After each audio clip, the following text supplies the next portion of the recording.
চীন, জাপান, দক্ষিণ Korea, Spain সহ বিভিন্ন দেশেই এখন চলে নজর কাড়া হাই স্পিড ট্রেন।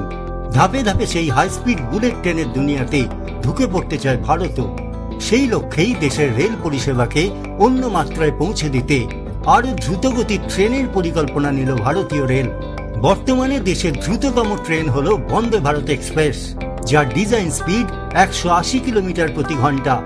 ইতিমধ্যেই সারা দেশে 81 জোড়া বন্দে ভারত ট্রেন পরিষেবা চালু রয়েছে। বন্দে ভারত এক্সপ্রেসের সাফল্যের পর এবার 220 কিলোমিটার প্রতি ঘন্টা ডিজাইন স্পিডের নতুন প্রজন্মের দুটি সেমি হাই স্পিড ট্রেন তৈরির পরিকল্পনা নিয়েছে রেল মন্ত্রক।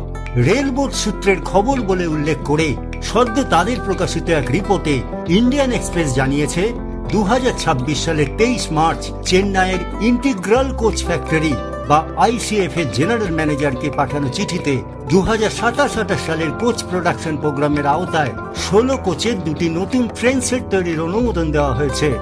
BMEL কে দেওয়া ICF এর চুক্তির মাধ্যমে এই ট্রেনগুলি তৈরি করা হবে। বলা হচ্ছে প্রযুক্তিগত বৈশিষ্ট্যের ক্ষেত্রে প্রতিটি হবে ব্রডগেজ ট্রেন সেট। প্রতিটিতে থাকবে 16টি কোচ এবং সেগুলি হবে স্টিল বডির। কোচগুলির ডিজাইন স্পিড হবে 220 কিলোমিটার প্রতি ঘন্টা এবং সর্বোচ্চ অপারেটিং স্পিড হবে 200 কিলোমিটার প্রতি ঘন্টা। যদিও প্রথমে 8 কোচ দিয়ে শুরু করে পরে তা 16 কোচে সম্প্রসারণ করা হবে। বর্তমানে ভারতের 3টি প্রধান কারখানায় LHB কোচ, বন্দে ভারত, নম ভারত, মেট্রো রেক এবং অমৃত ভারত ট্রেন তৈরি হচ্ছে। সেগুলি হল integral coach factory, rail coach factory এবং মডার্ন কোচ ফ্যাক্টরি। কিন্তু কেন এই উদ্যোগ?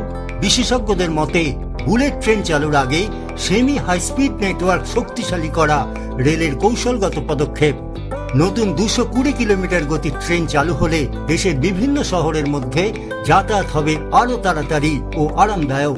udaipurtimes.com তাদের প্রকাশিত রিপোর্টে লিখেছে, এই ট্রেনগুলির বড় বৈশিষ্ট্য হল এগুলি আলাদা করিডর ছাড়াই বর্তমানে ব্রডগেজ লাইনে চলবে। ফলে নতুন ট্র্যাক তৈরির বিশাল খরচ ও সময় দুই বাঁচবে। বিশেষজ্ঞদের মতে নতুন প্রকল্প সফল হলে ভারতীয় রেলের গতি ও দক্ষতা নতুন উচ্চতায় পৌঁছবে।